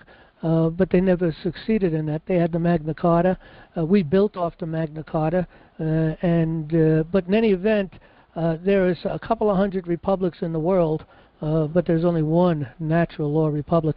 I should actually say there are 51 natural law republics, because every state is supposed to be a natural law republic, and the United States as a whole is a natural law republic. And we've written into our Constitution that this government must guarantee to us a Republican form of government. And so this is one of the things we're pushing forward on the Supreme Court, because they are one of the branches of government, and it is their duty to guarantee to we the people a natural law republic. And just as it is for Congress to do the same, and just as it is for the administration to do the same. And I think times that they are changing. I think there's an opportunity here, and we the people can't afford to miss this opportunity, because an opportunity only stays open so long before you lose it again. And it's a beautiful opportunity. We got to step up. But anyway, we'd like to... I got one more point, one quick point, right? Just like you're talking about... Just let me just finish up. We're interested in your ideas, and like I said, send a message to Jan. We'll get all right. Okay, thank you very much. Private meet, and we'll talk. But you wanted to make another point. Go ahead. All right. Just as you're trying to get tag onto the outrage of parents for what's going on with their children in school, everybody's outraged about the influence of money in politics, and it's both sides. It's Republicans, Democrats, everybody. And this means that this is an excellent message to unite the people, okay, and get them activated. If we have a solution to that problem, and if we can't get them motivated on those two issues, then we really are lost. But thank you so much for your time and your program. Good night. All right, I appreciate it, but I'd like to also respond a little to that too. I agree with you. The unfortunate thing is people are so busy in their lives, and they get so lost in whatever they're doing. They spend a lot of time tweeting, I guess, and going through. I see people all the time with phones. They're lost in a whole little world, and they're not paying attention. But when you do get their attention, they fall back into their own little world. It's unfortunate. People, I've been to other places. Occasionally I go to other places, and I see people really angry and complaining, and they don't like this, and they don't like something's got to be done. And then I'll bring the message to them, and then they don't do nothing, because I think a lot of times people think, well, the other guy's doing it. I don't have the time. I'll let the other guy doing it. But I'm telling you, the other guy ain't doing it. And that's why, if you want to get something going, we need critical mass to really be successful, because there's only a small group of people, a small percentage out of a group of people that will actually step up and do the work and support the system and do what's got to be done and recognize it. But I see, what I think the most emotional in all of this is the parents of children that are sick and tired of what they're doing to our children, and they are emotionally involved. Their children are there. They're emotionally connected to this problem, and that's why I think that's the strongest group that will respond in a high percentage to take this thing to the next step and work it through their school districts and other school districts and take control of their government and grow from that and get an education, a proper education that we offer. We offer, I don't even know how many, I think it's 5 courses or 6 courses. Most of them are free. There's only 2 courses that we ask people to be a premier member to get into, and a premier member is someone giving $5 a month or more. We've had people say, well, I can't afford the $5.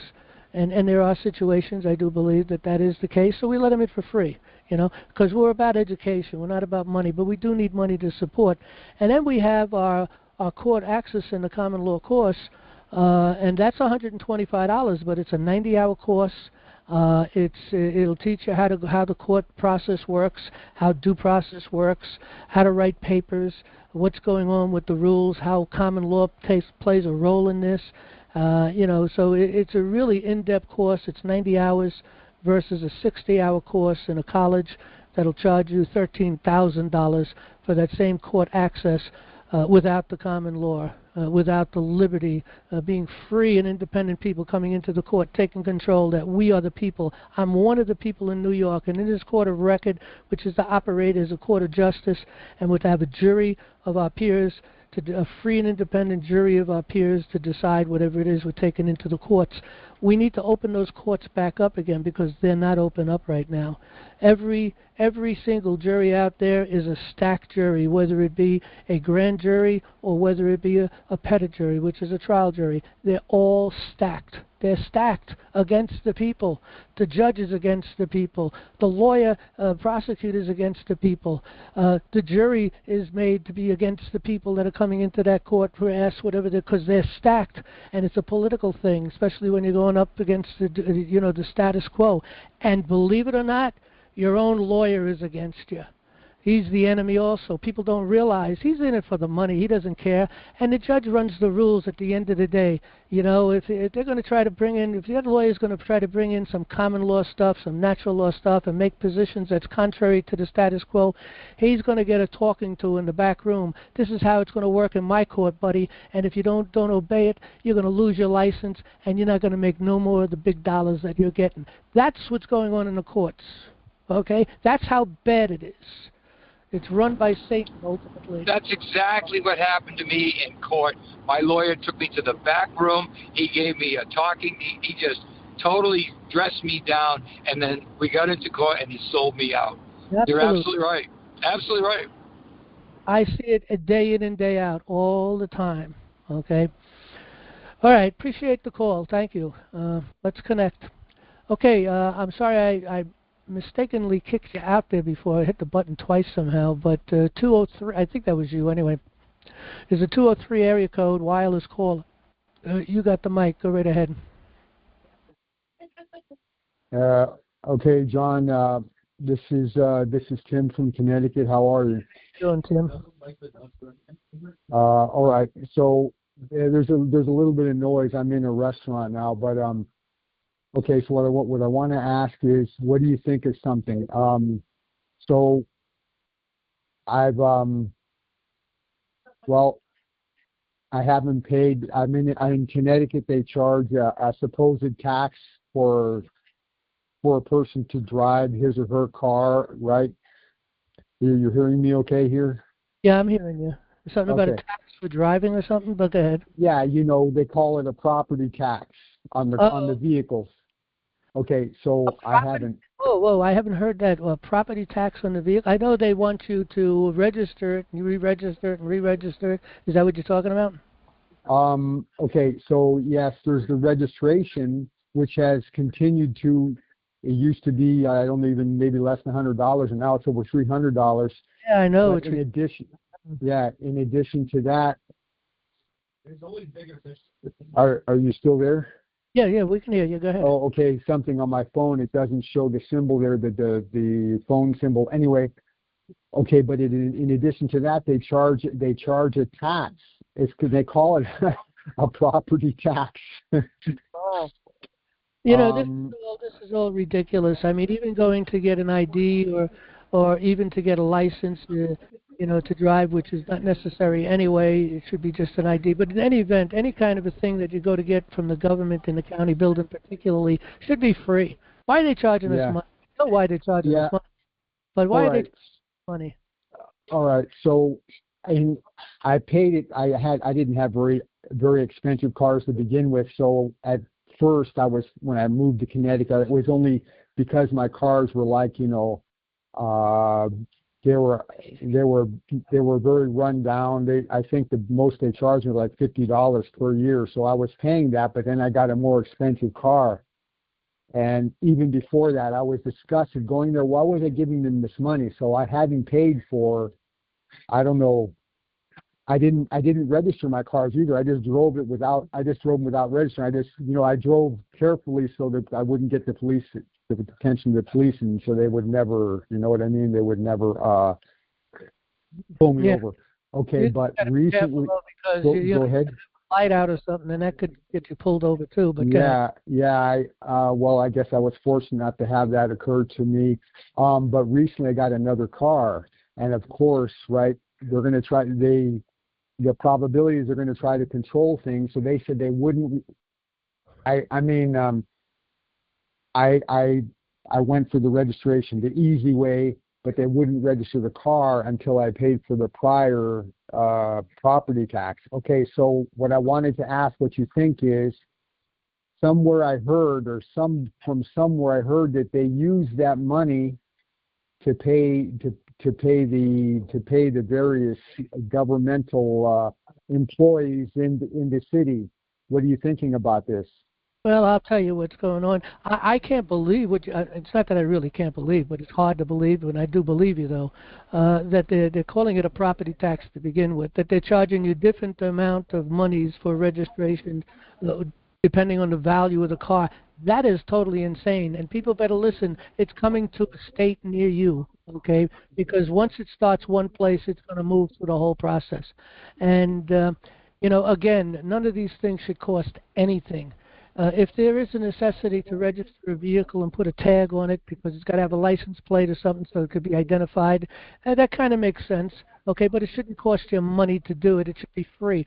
We already paid for the building. We paid for the people working in the buildings. We paid for their computers. We paid the electric. We paid the telephones.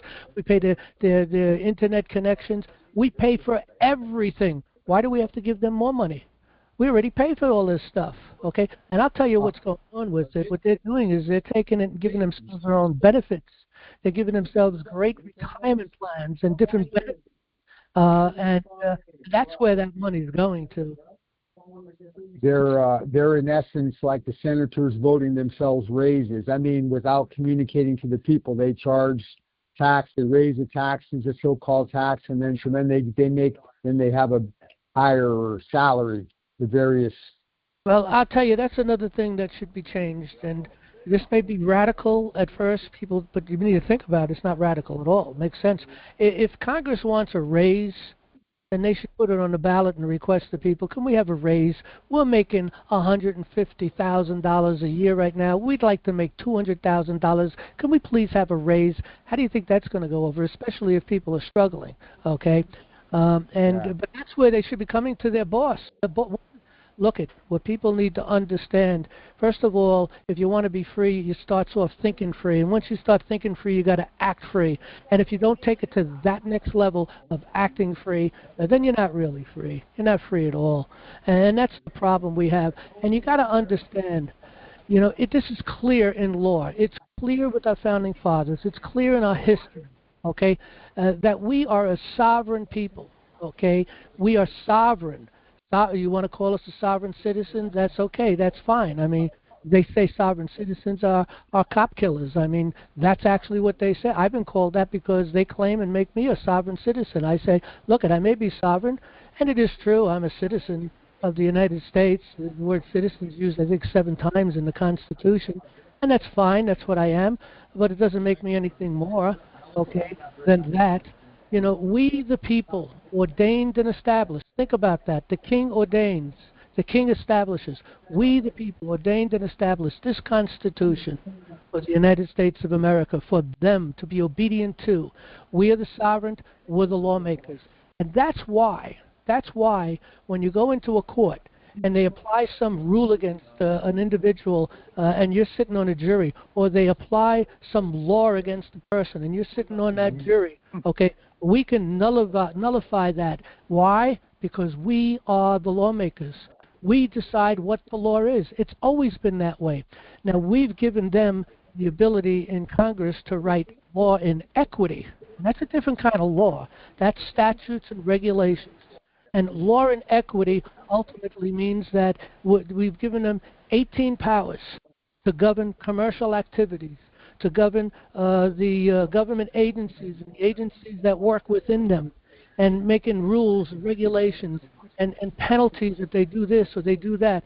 That's the power we gave them as far as law writing is concerned. It's called equity. It's called ultimately legislative law, never or ever to be applied upon we the people. We the people are under natural law, the laws of nature and of nature's God. It's all about, ultimately, it's common sense and logic with an eye on justice. That's all common law is. It's all natural law is. So, but I can't, it's so unbelievable that they're calling it a property tax and that you're charging different for different car values. I mean, that's unbelievable. Yes, Unbelievable. yes, they are.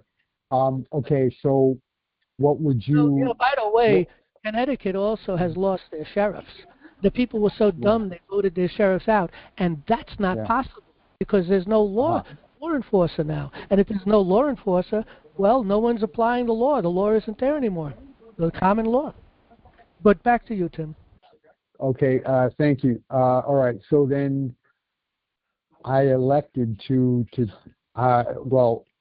register. I mean, I bought the car from a car dealer, and it's very difficult to get the car from them without them insisting on registering the car. But anyway, I decided I was going to try to go. That maybe that would be bypass the so-called tax that I owed. They wouldn't look I wouldn't check How and much see money whether it was paid. Go ahead. How much do they say I owe? Is that what the question is? Yeah, well, how much are they claiming you owe? Well, It's over $1,000. wow. Well, you know Yeah. what you can do? You can go buy the car and have it towed out. They can't do nothing about that.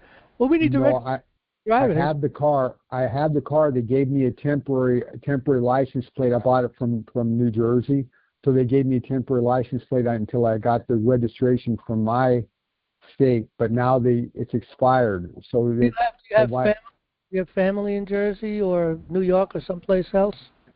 oh, I see. Then I could register in a different state that didn't have that. You know what?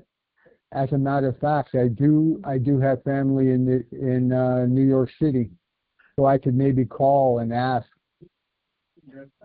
Yeah, well, New York City may be a problem because they may have crazy rules down there. They got a commie for a mayor right now.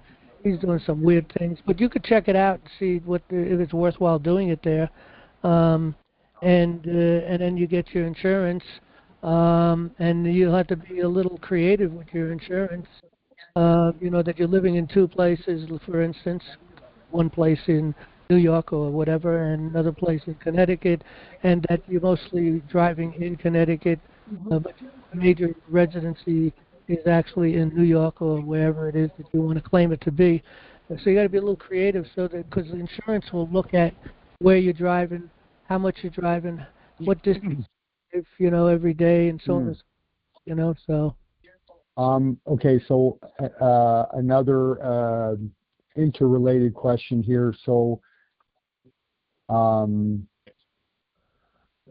how would they pay if they, let's say, in this day and age? I'm not justifying the so-called tax, okay? But if in this day, if they didn't have this property tax, then how would they pay the governmental employees? Because I was hearing they were talking. I guess it was directly from one of them that they wrote in a letter or something that they pay the. Go ahead. Are you telling me that they're telling you that they have to pay these people with that money that they're collecting? Yes. That is a lie from hell. That's what that is. That's a lie. Okay. You know what it is? It's the benefits. They got better benefits. I want to tell you, people who work for the state and in the city, any government agencies, their benefits are unbelievable. What they get, when they retire. Okay. And and that's this is something that if you have the ability, you can challenge in court, and you have to have that ability to do that. And I'll tell you what, if you took it up the line, you might be able to beat it, because I think the court's coming to the point where it's going to be able to represent the status quo. I didn't really understand what you said. Kind of the last sentence and a half. I can beat it. And what else did you say? Yeah, if you took it, you could probably build a case. You'd have to do some research on this, and you could probably create a case in order to defeat that, what would you call it, a tax on property. And I know exactly how. Right, So, because there have been court cases that said a private vehicle doesn't need to be registered, nor do we need a license. I could use that, right? And then how are they going to charge a tax on a vehicle that isn't required to be registered? you can use that. The problem is within the state, the judges are bar attorneys to begin with. That's where they started out. So they're bar members. They're bar taught, and they're not going to go along with that until we get courts of justice open, which we're working on. If the people will support our work, we're working on that. But in any event, the problem is that there is a way to defeat it, though, because once you walk into their courts, it may look like you're getting due process, but if you really look down and study it, you'll discover you're not getting due process because they're applying civil law on you, and that's not due process. They're applying statutes on you. That's not due process. Okay? That's a denial of due process. So the way you could win that case is for you to move it into federal court for cause. The cause would be a denial of due process and have them cease and desist. Okay, so that's a potential way. It's a little tricky to try to do that, but you could do that way too. The thing is, of course, it's going to cost you a lot more than what you got to pay them, and that's the other side of that problem. It's cheaper to pay the $1,000 and move on than to go to court, because you're going to have to drive it up the line, and you're going to have the education to be able to drive that up the line yourself, which is what we teach in court access. Going to have the what? Sorry, somebody's talking. Have the what? You have to have the knowledge to be able to move it up the line to the appellate all the way up. Yeah. Even eventually, if necessary, move it into the federal court for cause for denial of due process. And I don't have a lot of knowledge. There's another issue. I need the car. I drive the car for. My plan was to drive the car for to use as a car service. Right. Like kind of like related to limousine. So the company requires, in their requirements, they require the vehicle to be registered. So that's a double. Well, the other thing is, look, this is all about money. They want money, and they may fold to this. If you say to them, look, I'm a poor guy, and I have no choice but to pay this, and so I'm willing to pay this, but I got to pay it in payment, and you tell them whatever payments you want to work out, they'll probably go for that because it's really all about money for these people.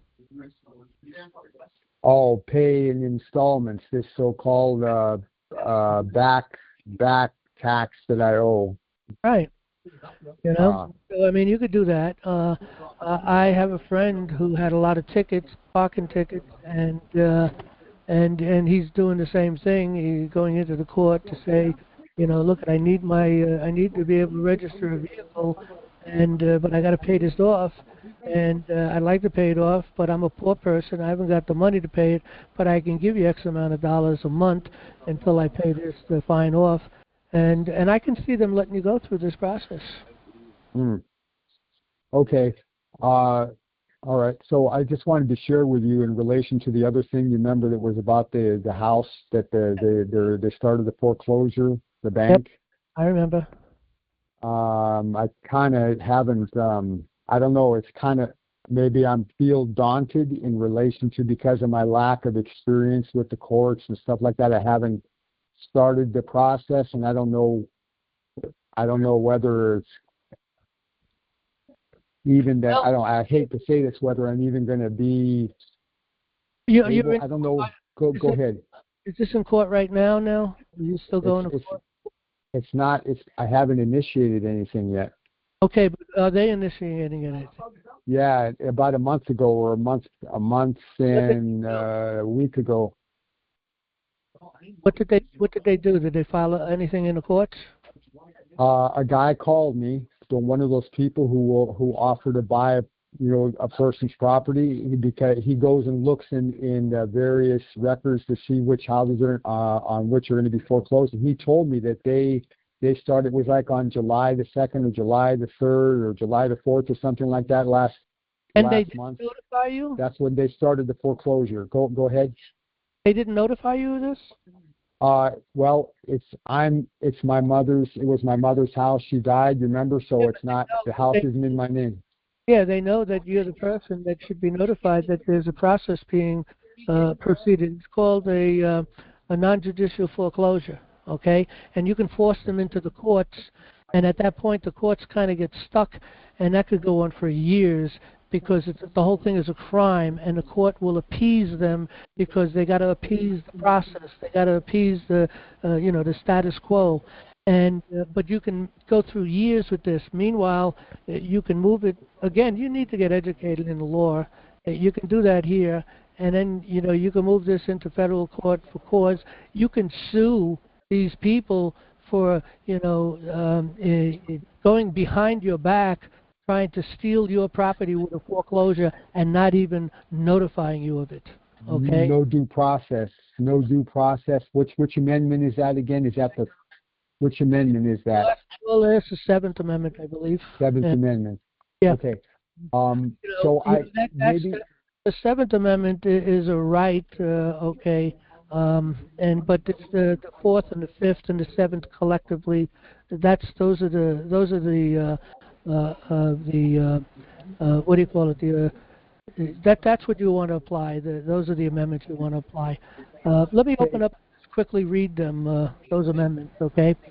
If I may interject something here, maybe the issue is that when a person tries to do something alone, it's like the inspiration is there. Maybe if there was someone within this in our organization here, the National Liberty Alliance, the people that were in that process, and somehow I could get in their group and work with them, and maybe I would have the drive maybe to kind of right. do this maybe. Well, we don't have any kind of list of things working like that, and most of the people involved in this are uneducated, and no one has approached me to try to work through some of this. I mean, I can give advice and thoughts for years, but people have to know what to do with that advice, and that's why it requires force. But let me just give you this real quickly, okay? Just to jump. Go ahead. For instance, in suits of common law where the value in controversy shall exceed $20, and I'm sure the house is worth more than $20, I'm sure it is. And the right of trial by jury shall be preserved. Okay?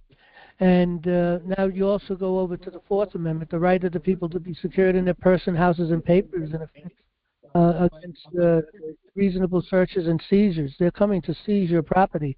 And they're not filing any lawful thing. They're trying to do this behind your back. I've seen this done in New York City and various other places, right outside the court. You got to force it into court, and it creates a dilemma for them, and it creates a dilemma for the court, and they just get stuck back and forth.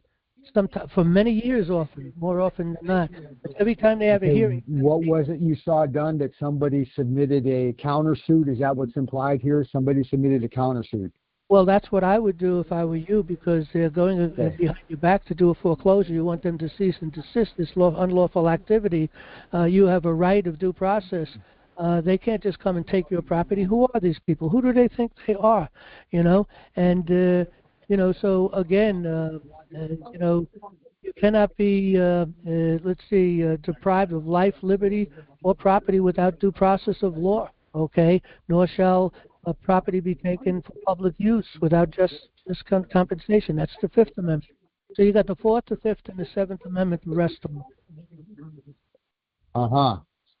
So then I could use that to which to build up a case or a bolster, give a foundation.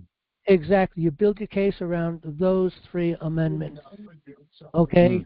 And then you have to you have to write things down and they have to answer. Okay? They have to answer true or false. Okay? And sometimes you might want them to answer in a sentence or something. But basically, true or false. So you want to create a series of questions that puts them into a trap. Okay? And what happens if you can trap them in getting the right answers, then you can then file for a summary judgment and shut the whole thing down altogether, and you could do that quite quickly. How would this be done? The entrapment? How would that be done? You have to ask them questions that they have to answer, and if you give whatever it is, you give it thought. Okay, by what power? By what authority, and you think about the strategies that they're using, or you learn about the strategies they're using against you, And you think about those things, and you ask, and you look for the fact that they're doing this unlawfully. The whole thing is unlawful. And the fact that they're doing a non-judicial foreclosure, for instance, true or false. This process you are proceeding against me is a non-judicial foreclosure. True or false? If they say true, you got them, fourth, fifth, and seventh. Done. Okay? So, I mean, that's one of the questions, but you want to ask a lot of questions. When people ask questions, and they have to answer true or false, true or false, true or false, or with a few words. Now, one of the big problems people make is they'll ask a question, and there'll be maybe two issues inside the one question. Got to be simple questions, one point, one question, one answer. That's it. If you put two or three things together in one, and they can deny one, they can deny all three and deny it all and say false. Okay, so you got to be careful with that. But anyway, Okay, I see. you got to learn the law, and you can either go to college for that, for a bar education, which is no education at all, for my opinion, at least not in justice, or you can come and take our course for $125 and learn how to do these things and write the papers and file the papers and serve the papers and how we give an anatomy of a court case. I have subscribed for the course. I do have the course, and well, let's just say in short, I paid for it. I was trying to find a more sophisticated way of saying it, but I subscribed for the course. Yeah, try to spend a couple hours a week if you can. Maybe 45 minutes a day. Spend some time in the course. Okay. So well, that's. I think you can build a real good case. All right, it's running late. I do have more people in the queue, so we'll have okay, to. Well, we could talk more this week if you want.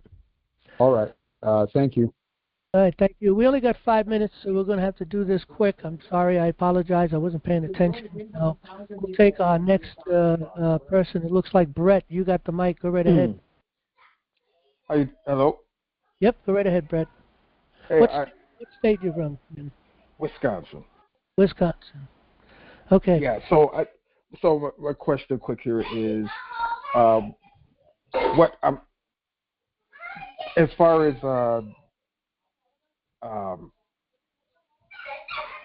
I'm sorry. I was wondering what happens if what can I do if I don't receive discovery when I request? If I don't receive discovery, I'm sorry, I'm going to a quiet area. If I don't receive discovery when I well, look, at a court, you have to initiate your motions. You have to move for discovery. And when you move for discovery and you start to push forward, if they reject it and deny it and refuse to give it to you, you have to move the court to order them. What if they don't respond? So, I've done that, but I'm just waiting for a response. But if the court orders them, they could be found in contempt, number one, for not being obedient to the order, number one. Also, depending on what the case is about, what's laying out there. Traffic. Huh? What is it? It's traffic. Oh, traffic. A traffic citation. Yeah, they don't want to give you anything. They got craziness going on. Look, you have to write I think I have a. You're coming in. You can see my desktop, right? Yeah. Yeah. Let me go. I think I have a paper you can look at and work with. Let's see. If you go, hopefully I have it here. Under education starts here. Come down to law, and then come over to court forms and process. And let's see. Traffic for denial of due process. Let me do a search on traffic. Control find. Okay, here, instructions and forms for traffic court. Okay, take a look in here on this page. You want to come in. When you come in, you want to come in like they would come in. Okay, I don't follow their rules, but I try to make myself look as much as they look. Look like them. Okay, eventually I get exposed because I bring in the common law, and that kind of throws them off. But you want to come in with an appearance ticket. Okay, a notice of motion, and a verified jurisdictional challenge. And then after that, you then move for an affidavit of default, and you have the case thrown out because that court cannot give you due process. Why can't they give you due process? Because you can't win against the statute, okay? That denies you due process. Also, it's a civil law court, and it's a traffic court. It has nothing to do with we the people. So there's a lot of issues there. At that point, if they don't, have the case thrown out, first of all, when you write your paper and you do that jurisdiction challenge, then the prosecutor of the court for the traffic court has got to respond to that. So your next move is the fact that they didn't respond to that. Therefore, they forego their position. I'm trying to think of the word I'm looking for. But anyway, they don't go through and they don't follow through. So therefore, they defaulted. And so then you do a default because they didn't respond. Then the judge will try to make some kind of a decision, and he may try to do it before you default, which is probably what would happen.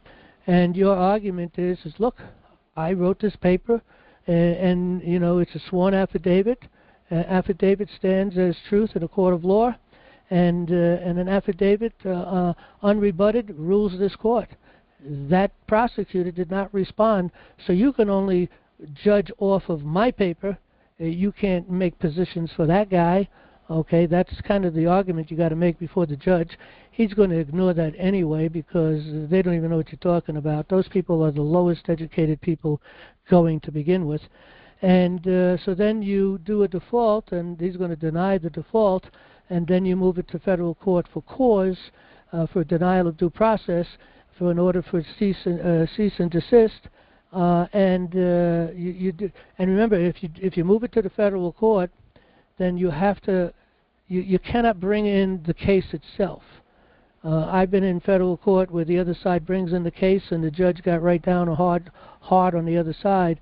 That has nothing to do with the case here. This is a due process, the denial of due process, and the only thing they can hear is a constitutional issue. So your due process, the denial of due process, they can hear that case. But if you write a case and you bring in what that court case is about, they're not even going to hear it. And they won't even tell you why they're not going to hear it. They're going to say, we can't hear that case. And they're going to kick it out, and you're going to walk away scratching your head, not understanding why. I've seen lawyers walk away from federal court scratching their heads because they have no experience in the federal courts. They don't understand enough because they never were taught in school about that anyway. So they don't understand, and they're living in the state courts, and they walk away scratching their head because the judge isn't going to explain to them why he threw it out. Now they have the authority to hear a due process case, but they don't have the authority to hear a traffic case, so you don't bring it in. Yeah, and you don't want them to hear it anyway. They're not giving you due process. I want them to cease and desist. They got to prove that they have the ability to give due process and that they gave it to you. You already have all your paperwork. You filed all your paperwork. You've challenged it. They didn't even rebut it.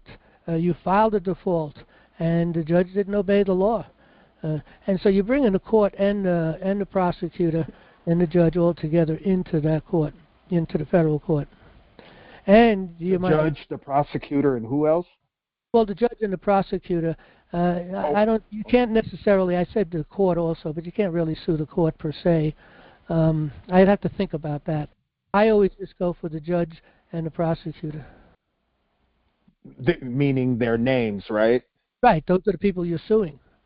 And they're the ones that's operating that court, and they're the ones that have power and authority, and they're abusing it and denying you due process. Right. Okay. But you can read these papers. It'll give you a lot of info on that, and it'll show you how to write some of this stuff. I think it's pretty powerful stuff in there. Okay? I got to go to the next. Thank you, John. We're over time, and appreciate the call, though, Brett. Okay, our last caller. We'll give a few minutes. We're running late, but we'll go a few minutes. Anonymous, what's your first name and your state? You got the mic. Yeah, hi. This is Elizabeth. Excuse me. How you doing, Elizabeth? I live in Arizona. Yep. I was listening earlier when you were talking to the gentleman about doing it was yes and no questions, trying to set them up. And I'm wondering if that sounds like something that you could do with an affidavit, right? By stating what they've done based on...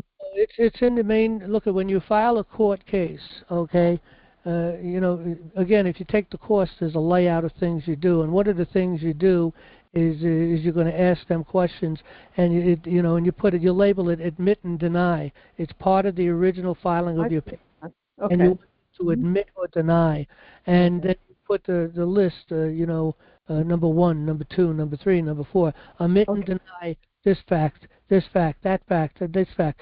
At some point, you know, I'll tell you what, at most cases you can win the case just on that, because all they're doing is illegal. You just have to think about what they're doing illegal and ask the right questions.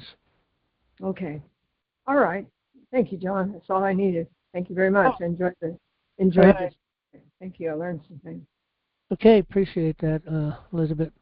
Okay, we come to the end of our program, and hopefully we'll see you again next Monday. We'll be back same time, same place. Good night, everybody. Thanks for coming.